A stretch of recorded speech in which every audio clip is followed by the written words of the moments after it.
ತಾಯ್ನಾಡಿನಲ್ಲಿ ಯುದ್ಧದ ಕಾರ್ಪೋಡ ಕುಸ್ತಿ ಕಾಳಗದಲ್ಲಿ ದಾವಣಗೆರೆ ಜನರ ಗಮನ ಸೆಳೆದಿದ್ದಾರೆ ಇರಾನ್ ಪೈಲ್ವಾನ್.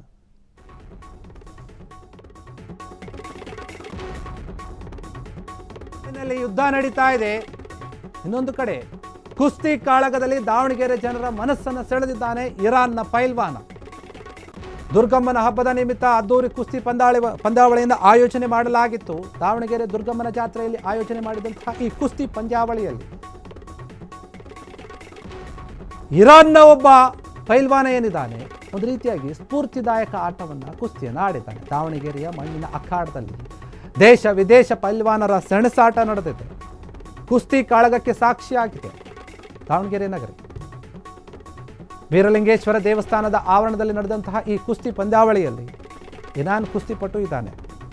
ಇರಾನ್ನ ಮಿರ್ಜಾ ಮತ್ತು ಪುಣೆಯ ರಾವಿಜಾನ್ ಏನಿದ್ದಾರೆ ರವಿರಾಜ್ ಏನಿದ್ದಾರೆ ಅವರಿಬ್ಬರು ಕುಸ್ತಿಯನ್ನು ಆಡಿದರು. ಉಭಯ ಕುಸ್ತಿಪಟುಗಳು ಪ್ರತಿಭೆಯನ್ನು ನೋಡಿ ಅಲ್ಲಿನ ಜನರು ಕೂಡ ಮೆಚ್ಚಿಕೊಂಡಿದ್ದಾರೆ.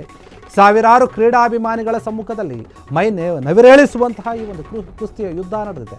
ಭಾರತದ ಮಣ್ಣಿನ ಸಂಸ್ಕೃತಿ ಕ್ರೀಡಾಭಿಮಾನಕ್ಕೆ ಮಾರು ಹೋಗಿದ್ದಾರೆ ಅಲ್ಲಿನ ಜನ. ಯುದ್ಧದ ಆತಂಕದ ಮಧ್ಯೆ ಭಾರತೀಯ ಪ್ರೀತಿಯನ್ನು ಗಳಿಸ್ತಾ ಇದ್ದಾನೆ. ಜಯ ಅಪಜಯಗಳ ಆಚೆಗೂ ಕೂಡ ಈ ಕ್ರೀಡೆ ಎಲ್ಲರನ್ನ ಮನಸೆಳೆಯುತ್ತೆ. ಈ ಕುಸ್ತಿ ಏನಿದೆ ತುಂಬ ಹಿಂದಿನ ಕಾಲದಿಂದ ಇರುವಂಥದ್ದು. ದೇಶ ಮತ್ತು ವಿದೇಶದ ನಡುವೆ ಪೈಪೋಟಿ. ಕುಸ್ತಿಪಟುಗಳು ದೊಡ್ಡ ಮಟ್ಟದ ಕುಸ್ತಿಯನ್ನು ಆಡಿದ್ದಾರೆ. ಅಲ್ಲಿ ಸೇರಿದಂತಹ ಸಾವಿರಾರು ಜನ ಈ ಕುಸ್ತಿಯನ್ನು ನೋಡಿ ಶಬಾಷ್ ಅಂತ ಹೇಳಿದ್ದಾರೆ. ದಾವಣಗೆರೆಯ ದುರ್ಗಮ್ಮನ ಜಾತ್ರೆ ನಡೀತಾ ಇತ್ತು. ಆ ದುರ್ಗಮ್ಮ ಜಾತ್ರೆಯ ನಿಮಿತ್ತವಾಗಿ ಅಲ್ಲಿ ಕುಸ್ತಿಯ ಪಂದ್ಯಾವಳಿಯನ್ನು ಆಯೋಜನೆ ಮಾಡಲಾಗಿತ್ತು. ಒಂದು ಕಡೆ ಇರಾನ್ನಲ್ಲಿ ದೊಡ್ಡ ಮಟ್ಟದ ಯುದ್ಧ ನಡೀತಾ ಇದೆ. ಆ ದೇಶದ ಪೈಲ್ವಾನ ಇಲ್ಲಿಗೆ ಬಂದು ಕುಸ್ತಿಯನ್ನು ಆಡ್ತಾ ಇದ್ದಾರೆ. ಒಂದು ರೀತಿಯಾಗಿ ಅದನ್ನು ಮೆಚ್ಕೋಬೇಕು ಕೂಡ. ಅಲ್ಲಿ ಹಂಗಿದೆ, ನಾವು ಯಾಕೆ ಇಲ್ಲಿ ಈ ರೀತಿ ಸ್ಪರ್ಧೆ ಮಾಡಬೇಕನ್ನುವಂಥ ಮನಸ್ಥಿತಿ ಇಲ್ಲ ಆತನಿಗೆ. ಕ್ರೀಡೆಯ ರೀತಿ ನೋಡಿ ಬಂದು ಭಾರತದಲ್ಲಿ ಆಟವನ್ನು ಆಡ್ತಾ ಇದ್ದಾರೆ. ಇಬ್ಬರು ಪೈಲ್ವಾನರ ಸೆಣಸಾಟ ನಡೆದಿದೆ. ಇಬ್ಬರು ಪೈಲ್ವಾನರೇನಿದ್ದಾರೆ ಅವರು ದೊಡ್ಡ ಮಟ್ಟದ ಕಾಳಗವನ್ನು ನಡೆಸಿದ್ರು. ಇವರಿಬ್ಬರ ಕಾಳಗವನ್ನು ನೋಡಿ ಅಲ್ಲಿನ ಎಲ್ಲರ ಜನರು ಕೂಡ ಮೆಚ್ಚಿಕೊಂಡಿದ್ದಾರೆ. ಉಭಯ ಕ್ರೀಡಾಪಟುಗಳ ಅಪ್ರತಿಮ ಪ್ರತಿಭೆ ಏನಿದೆ, ಆ ಶಕ್ತಿ ಪ್ರದರ್ಶನ ಏನಿದೆ, ಅದು ಡ್ರಾನಲ್ಲಿ ಅಂತ್ಯಗೊಂಡಿದೆ. ಪಂದ್ಯ ಯಾರು ಕೂಡ ಗೆಲ್ಲಿಲ್ಲ, ಡ್ರಾ ಆಗಿದೆ. ಇಬ್ಬರು ಕೂಡ ಸಮಬಲರಾಗಿದ್ರು.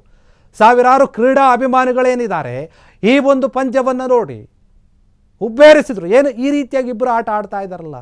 ಭಾರತದ ಮಣ್ಣಿನಲ್ಲಿ ಕುಸ್ತಿ ಅಂತಂದರೆ ಅದಕ್ಕೆ ಒಂದು ವಿಶೇಷವಾದ ಸ್ಥಾನ ಇದೆ, ಒಂದು ಸಂಸ್ಕೃತಿ ಇದೆ, ಇದಕ್ಕೆ ಸಾಕಷ್ಟು ಬೆಲೆ ಕೂಡ ಇದೆ. ಆದರೆ ಈ ಇಬ್ಬರು ಕ್ರೀಡಾಪಟುಗಳು ಪೈಲ್ವಾನರೇನಿದ್ದಾರೆ ಒಂದೇ ರೀತಿಯಲ್ಲಿ ಆಟ ಆಡಿದ್ದಾರೆ. ಡ್ರಾ ಆಗಿದೆ ಈ ಪಂದ್ಯ. ಎಲ್ಲರೂ ಕೂಡ ನೋಡಿ ಶಬಾಷ್ ಅಂತ ಹೇಳಿರುವಂಥದ್ದು. ಇಂತಹ ಕುಸ್ತಿಪಟುಗಳಿಗೆ ಸಪೋರ್ಟ್ ಕೂಡ ಮಾಡಿದ್ದಾರೆ. ಭಾರತದ ಒಬ್ಬ ಕುಸ್ತಿಪಟು, ಇರಾನ್ನ ಕುಸ್ತಿಪಟು ಮಿರ್ಜಾ ಏನಿದ್ದಾರೆ ಅವರ ಧೈರ್ಯವನ್ನು ಎಲ್ಲರೂ ಕೂಡ ಮೆಚ್ಕೊಂಡಿದ್ದಾರೆ. ಪ್ರೀತಿಯಿಂದ ಸ್ವಾಗತ ಕೂಡ ಮಾಡಿದ್ದಾರೆ. ಭಾರತೀಯರು ಪ್ರೀತಿಯನ್ನು ಕೊಟ್ಟಿದ್ದಾರೆ.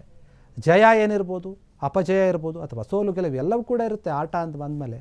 ಅದನ್ನು ನಾವು ಕ್ರೀಡೆಯ ರೀತಿಯಲ್ಲಿ ನೋಡಬೇಕಾಗುತ್ತೆ. ದೇಶ ವಿದೇಶ ಅಂತ ನೋಡೋದಕ್ಕಿಂತ ಹೌದು ಒಬ್ಬ ಕ್ರೀಡಾಪಟುವಿಗೆ ಯಾವ ರೀತಿಯಾಗಿ ಸಪೋರ್ಟ್ ಮಾಡಬೇಕು ಆ ರೀತಿಯಾಗಿ ನೋಡಿದಾಗ ಮಾತ್ರ ಅದು ಕಾಮನ್ ಅಂತ ಅನಿಸುತ್ತೆ. ದೇಶಗಳ ಮಧ್ಯೆ ಇರುವಂಥ ಒಂದು ಯುದ್ಧ ಅಂತ ನೋಡಿದ್ರೆ ಅದು ಬೇರೆ ರೀತಿಯಾಗಿ ಹೋಗುತ್ತೆ. ಆದರೆ ಅವರ ತಾಯ್ನಾಡಿನಲ್ಲಿ ಯುದ್ಧ ನಡೀತಾ ಇದೆ. ಆ ದೇಶದ ಒಬ್ಬ ವ್ಯಕ್ತಿ ಪೈಲ್ವಾನ ಇಲ್ಲಿ ಬಂದು ಭಾರತದಲ್ಲಿ, ಅದು ದಾವಣಗೆರೆಯಲ್ಲಿ ಒಂದು ಜಾತ್ರೆ ನಡೀತಾ ಇದೆ, ಅಲ್ಲಿ ಬಂದು ಭಾಗವಹಿಸಿದ್ದಾನೆ. ತನ್ನ ಆಟವನ್ನು ಇಡೀ ದಾವಣಗೆರೆ ಜನಕ್ಕೆ ತೋರಿಸಿದ್ದಾನೆ. ಹೀಗಾಗಿ ಅಲ್ಲಿನ ಜನರು ಕೂಡ ಇದನ್ನು ಮೆಚ್ಚಿಕೊಂಡಿದ್ದಾರೆ, ಹಾಡಿ ಹೊಗಳಿದ್ದಾರೆ. ಕ್ಷಣ ಕ್ಷಣದ ಸುದ್ದಿಗಳಿಗಾಗಿ ಫ್ರೀಡಂ ಟಿವಿ ಸಬ್ಸ್ಕ್ರೈಬ್ ಮಾಡಿ, ಲೈಕ್ ಮಾಡಿ ಹಾಗೂ ಫಾಲೋ ಮಾಡಿ. ಹೊಸ ಸುದ್ದಿಗಳ ನೋಟಿಫಿಕೇಶನ್ಗಾಗಿ ಬೆಲ್ ಐಕಾನ್ ಮೇಲೆ ಕ್ಲಿಕ್ ಮಾಡಿ.